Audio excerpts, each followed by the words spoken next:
Welcome back to Whiteout Weekly. I am Dave Barron here with my esteemed co-host, Maddie Martolucci, here on our fifth glorious victory week after a 41-13 throbbing of the Northwestern Wildcats. A 11 a.m. Central kickoff was definitely a bring your own juice game. The offense very clearly left their juice back in State College. BYOG, bring your own guts. Retrieved it at halftime, but the defense was flying out the gate. Matt, I'm going to throw a couple numbers at you because I think obviously the biggest concern coming out of a 41-13 win, it's hard to find some concerns there, but biggest concern still is the explosiveness, especially out the gate from the offense. So Penn State leads the nation so far this year with 11 touchdown drives of 50 yards or less. So that's defense and so that's defense flipping the field, offense taking what the defense gives you. So I believe Mike Yursich had some comments today where he's still not satisfied where the offense is yet. They had a couple chances towards the end of the game where they were letting Aller let it loose. I believe he had a bomb to Amari Evans that he just overthrew him out of his outstretched arms. But like I said, it's 41-13 win. They regained that juice at halftime and blew the doors off Northwestern in the second half.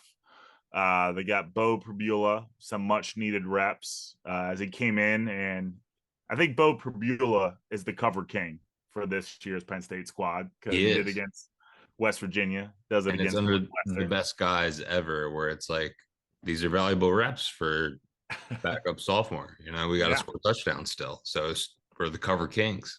Keep it coming. For the 15th time, we're laying down our guard.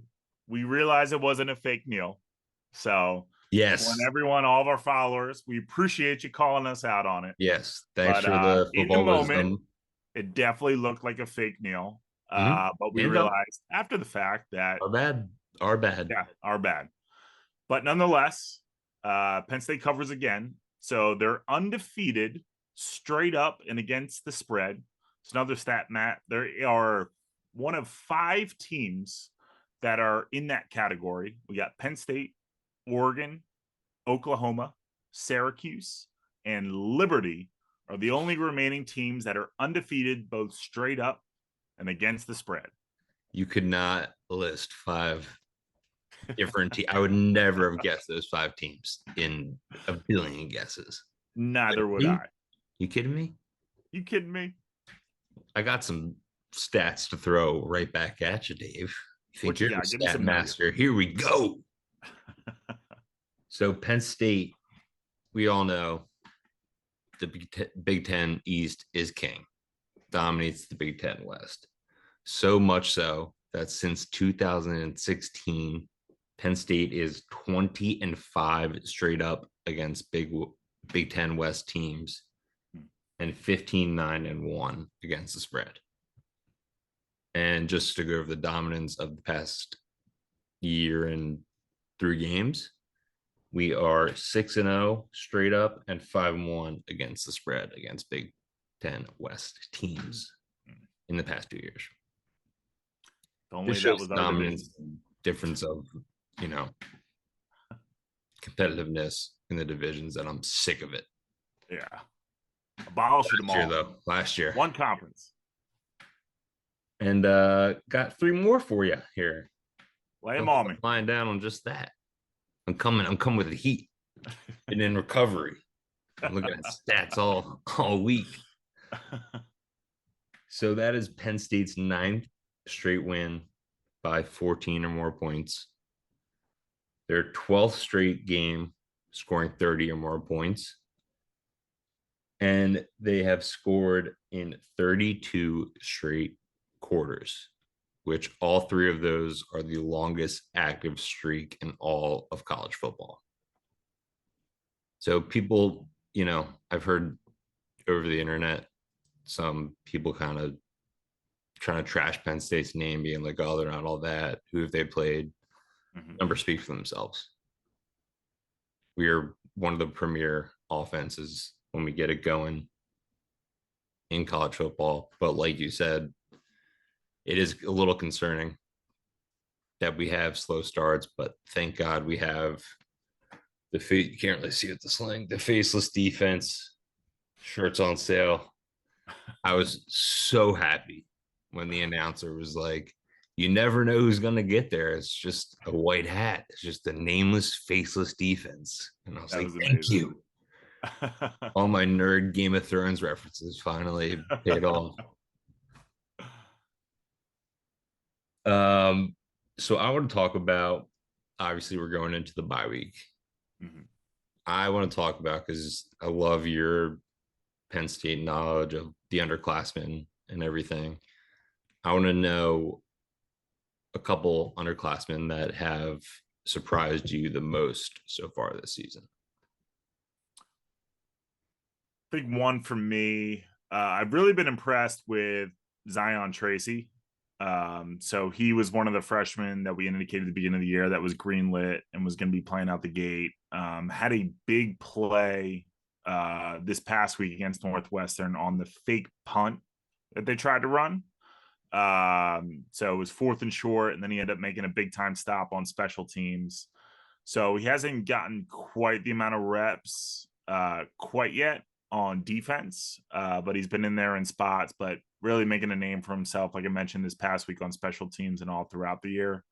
So with him being just a true freshman, just goes to show, like we mentioned, with all the freshmen that played last year and heading into this year, really the coaching staff and this team continue to make a statement for future prospects that, hey, if you come in ready to play, you're going to get an opportunity to play, whether it's on defense, offense, special teams.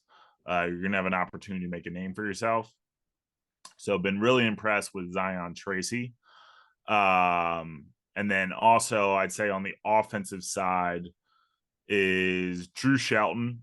So he hasn't necessarily been a starter, but he's kind of assumed that Bryce Effner role that he had last year, where he's able to really coming in spots and play in multiple positions across the offensive line, both tackle positions, which will continue to be key, because what we haven't mentioned yet is there was a injury that took place on the offensive line against Northwestern with JB Nelson going down, which is a big loss after having already lost Landon Tengwall due to medical retirement at the beginning of the year. Mm-hmm. So Vega Ione stepped right in, but that offensive line depth that we feel so confident in, and that we've seen a lot of great strides from last year and even heading into this year already with, going to need to continue to see that, especially from someone like Drew Shelton, where you could see that in an instant that depth can truly be tested. So really looking for him to continue to make a name for himself in a number of ways on that offensive line. And like we said, I think in the first podcast, this is probably the first year that we're very confident, not only in the starting offensive line, but the depth behind it. Mm-hmm. And Vega Iona just goes to show it. He had the 4th most offensive snaps among offensive linemen with 57, and was PFF's 4th highest rated pass blocker with the 79.5 pass blocking grade. So he did a phenomenal job filling in for JB Nelson, wishing the best for him. Mm-hmm. But I think we're in good hands, regarding some of these injuries that hopefully don't last the whole season. But mm-hmm. in terms of just like plug and play for a couple of weeks, we got some guys. For sure. Another guy I wanted to shout out, not part of my surprise picks, but Trey Potts. Mm-hmm. I have so much respect for him, because he's a senior, redshirt senior, correct? Mm-hmm. Coming in the 3rd back behind 2 true sophomores, and just taking it by stride, leading those guys, setting an example in the locker room. When he's given the opportunity, he's absolutely crushing it. Had 2 touchdowns, 1 receiving, 1 rushing against Northwestern. And those are the kind of guys that you just absolutely love to have in your locker room. Yeah, I think definitely. I think in the beginning of the season may have been overlooked, but a key pickup by this coaching staff as well. So identifying that, hey, we lost Kevon Lee to the transfer portal.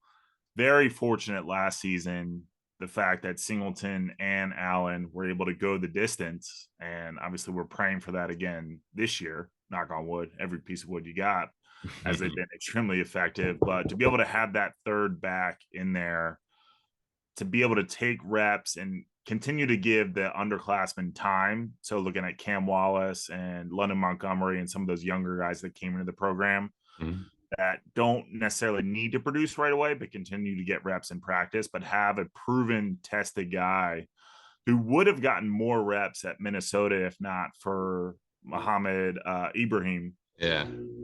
To be able to go and get a guy like that out of the portal was a very sneaky acquisition, and he's proven big time dividends already this year.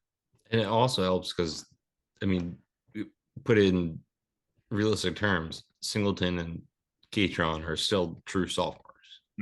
They might not have the best game, so it's good to have a third back that you can kind of rotate the hot hand every once in a while. My two surprising picks are actually on defense. Safety Kevin Winston Jr., sophomore. He has been, I think every time I've seen him lined up against a tight end, he's making some kind of play against on the ball. He's an absolute ball hawk and a force in the run game. I'm so excited for this kid's potential. So he's been targeted 6 times and allowed 1 reception for 1 yard. So that's a 39.6 NFL pass rating when he's targeted. He also has a forced incompletion as well as a pass breakup, a fumble recovery, and in the running game, he has 13 total tackles, 9 of them solo, and 2 stops, which according to PFF are plays that result in a negative or no gain for the offense. And then my second pick is my Philly Bull.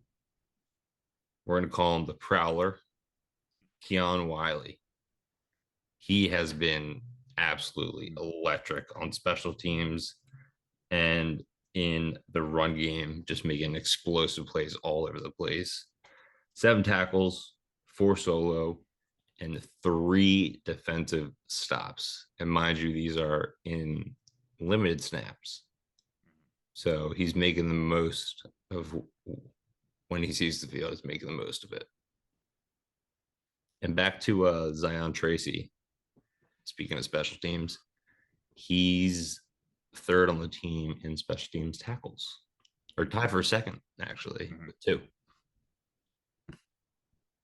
2 solo special teams tackles for Zion. All 3 phases, baby.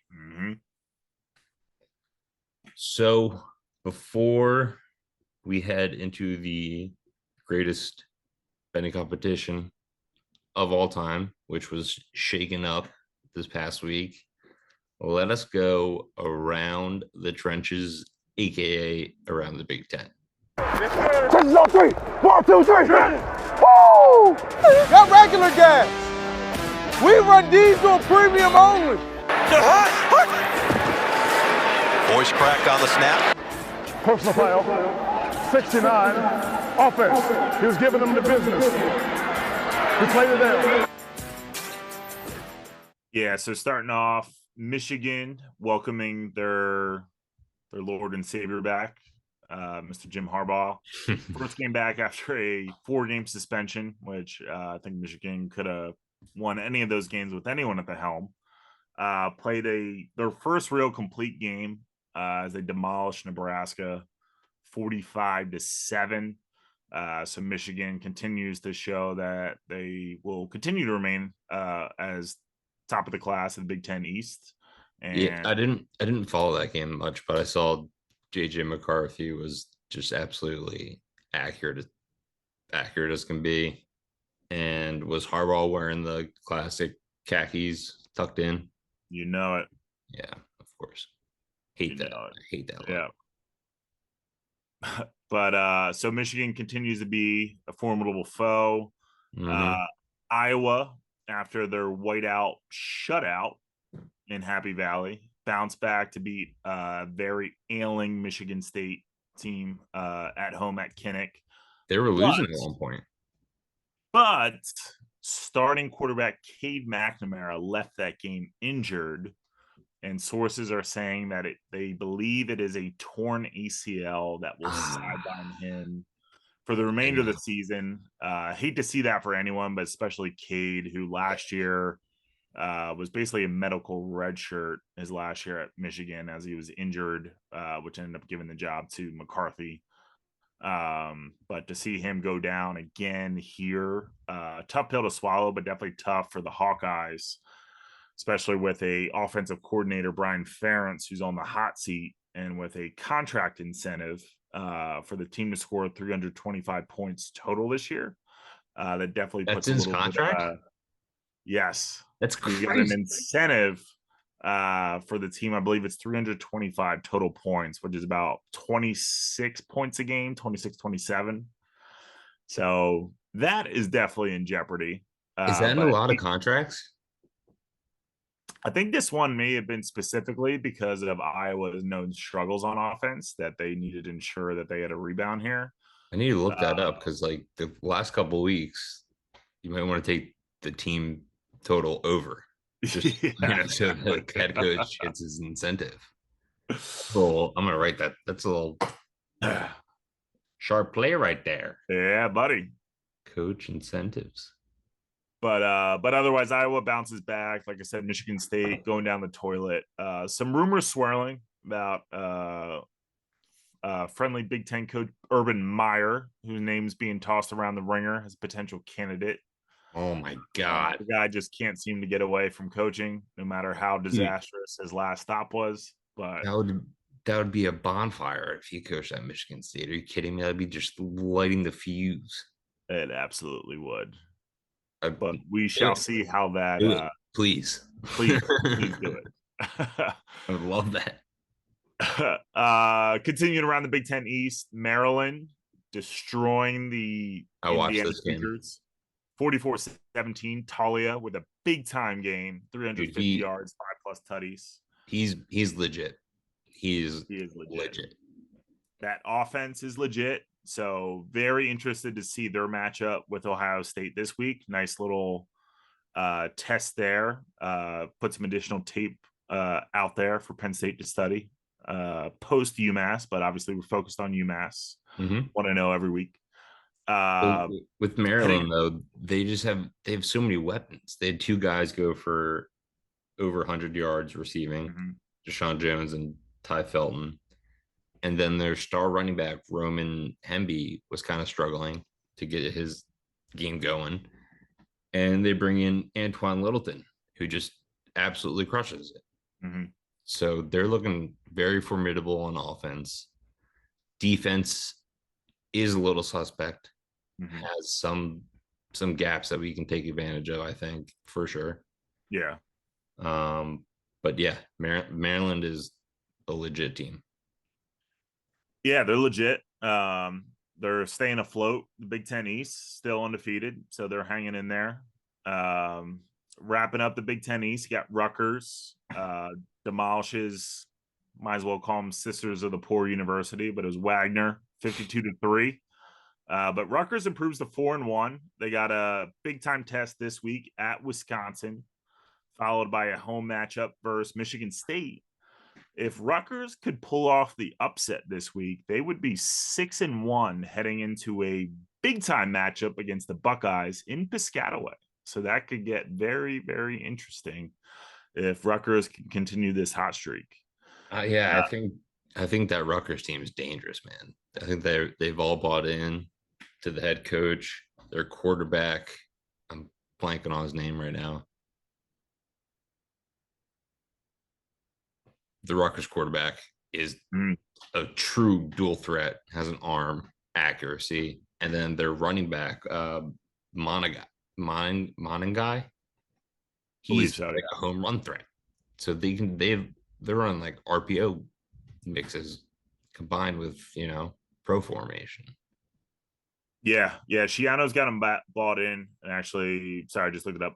Gavin Wimsett is the Rutgers quarterback. Yes, that's what he's definitely been playing well. But yeah, little interesting story there for Rutgers. So we'll see how their next 2 weeks fare.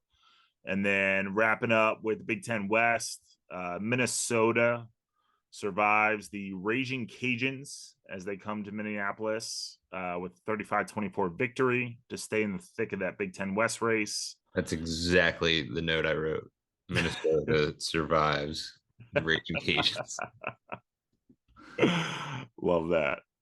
And then Illinois continues to fall off the face of the earth after a promising season last season, but Purdue seems to be getting their stride back as Ryan Walters gets a little revenge on his former team with the Boilermakers knocking off Illinois 44-19 to wrap up week 5 in the Big Ten. Yeah, so out of those teams we talked about, obviously Ohio State's first. But then we have Indiana at home, which not too worried about it, but they're kind of getting their stride. Then we go to Maryland, which is the week before the Fox Big Noon kickoff against Michigan at home.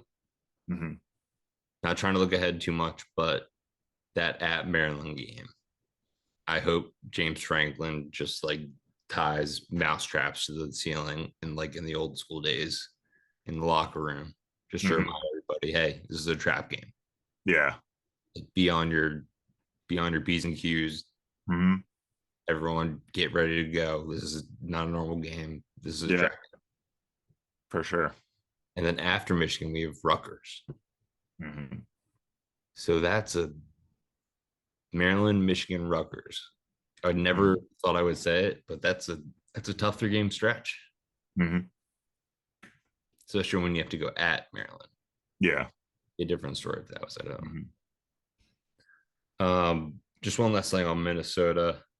They have no air attack at all. Kalik Manis, not the dude. Not the guy at all. Zach Evans had a good game without their number one running back. But I watched some of that game, and their rush defense is suspect. Very suspect. I know we don't play them, but that was the last I had on the around the trenches as we head into week number 6. Week number 6 of the greatest betting competition on planet Earth, the Big Ten betting bonanza. Cue the music.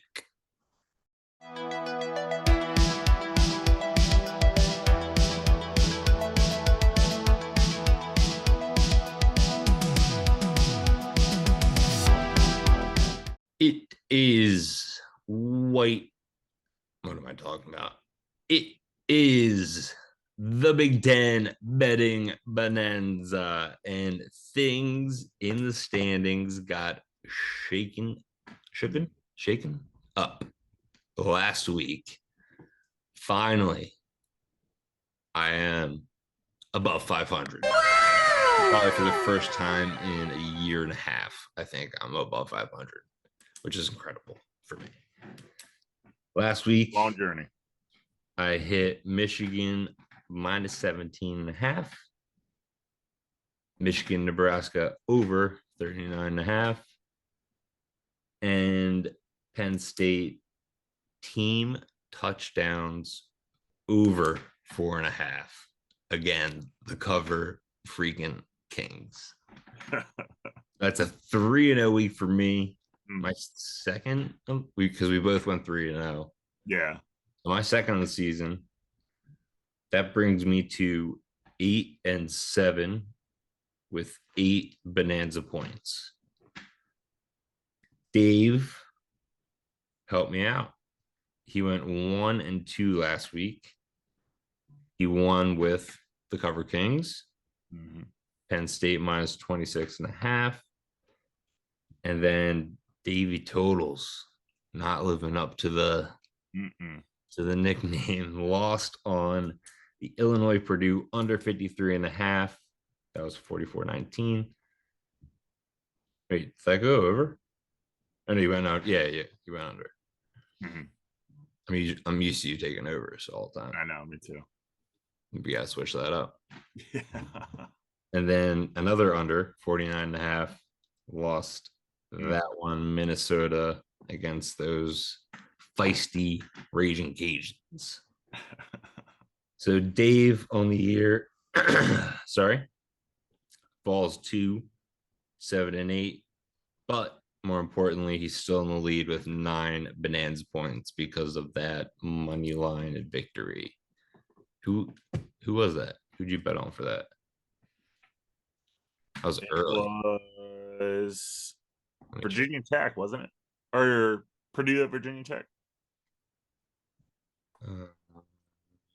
Purdue, yeah, you had Purdue. Yeah. After I explained their meltdown, you're just like, yeah, I'm obviously gonna take them. All right, so this is my first time going first. You have the honors. Check it up. Okay. So we talked Iowa, how they won. They are 3-1 this year. Need some more Big Ten wins to be able to compete in that dreadful Big Ten West. Next week, they have Wisconsin, who's also 3-1. I'm going to take Purdue.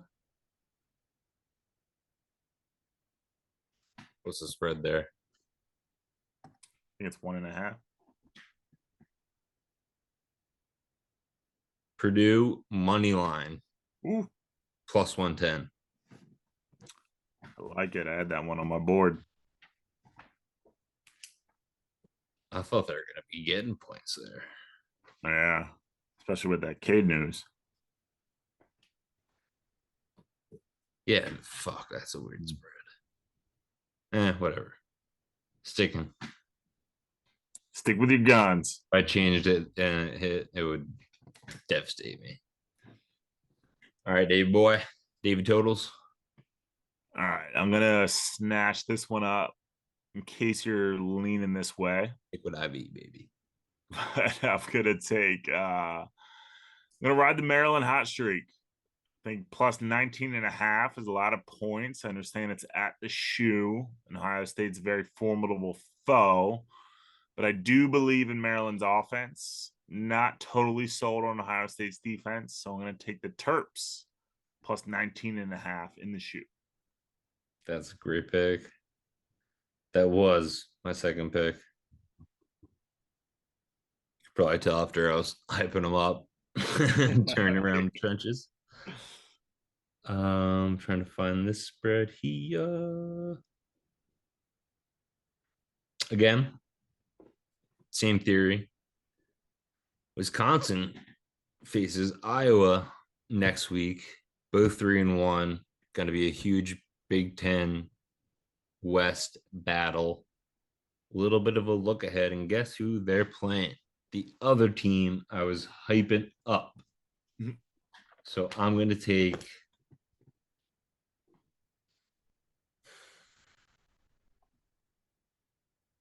Rutgers. So their money line is plus 425. Ooh. How would I get a 7 for that? Yeah, it's definitely a 7. That could change everything. I'm going to take the points plus 14. Rutgers plus 14 at Wisconsin. I like that pick. Got to play it safe while we're neck and neck. All right. for my second pick, talking about how I think Illinois is kind of fallen off a cliff this year. I really don't like either team this matchup, but I think Nebraska, this is their moment. So I'm going to take the Cornhuskers money line plus 136 against the Fighting Illini. Nebraska money line plus 126. Plus 136. They're plus 3.5 point dogs. Plus 136. Is that at Illinois? At Illinois in Champaign, yep. Well, there goes 2. Okay. I got a 5th. Only have 1 star on it because I'm not that confident in it. But let me get the updated. Okay. I'm going to go back to the horseshoe. Maryland, Ohio State. A couple episodes ago, I mentioned Ohio State, great front four, one of the best pass rushing front fours in college football. They are weak against the run. Maryland has Roman Hemby and just so many weapons, slightly weak defense. Obviously, Ohio State has all the weapons in the world. That over under is 57.5. I'm going to go over 57.5 Maryland, Ohio State. Like it. A lot of points on the board there. A lot of points. What is that? 80 touchdowns. They can do it. All right. For my final pick, I'm going to go back to Kinnick Stadium, Iowa, Purdue. Think offense is really going to struggle again with Cade out the ball game. I got the over under at 39.5. I'm going to take the under in this one in a 3:30 p.m. Eastern Big Ten brawl. Wait, Iowa against who? Iowa, Purdue, under 39.5. Dude, we just talked. You're on under. I know. You're not going to take an over? No, I'm going with the under. 39, right? 39.5. 39.5.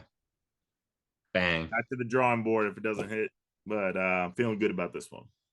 One of these unders got to hit. Come on. Got to hit. Come on. Just keep taking unders. We'll see what happens. See if this bad boy stays in PA or not. It's coming down to Texas. Best trophy ever. Well, one more announcement. Since it is the bye week, we are going to do a bye week giveaway. There will be an announcement on our Twitter and Instagram about entry rules. We're possibly linking up with Penn State jerseys for a grand prize, but we will have, as other prizes, some autographed cards, some of our merch, and one secret prize that is going to be the grand prize, which is pretty freaking cool if you win that one. So details of that will be out later. Once again, we appreciate all of you, especially the ones that, kept us on our game, saying that wasn't a fake Neil. Keep us on our toes. I love it. Absolutely love it. Got some real football fans in the Whiteout Weekly community. But that will do it for the bye week episode. We will see you next week where we preview the UMass game and everything that goes around the Big Ten this week. Thanks, guys. Enjoy another undefeated week. Thanks, guys. Let's go.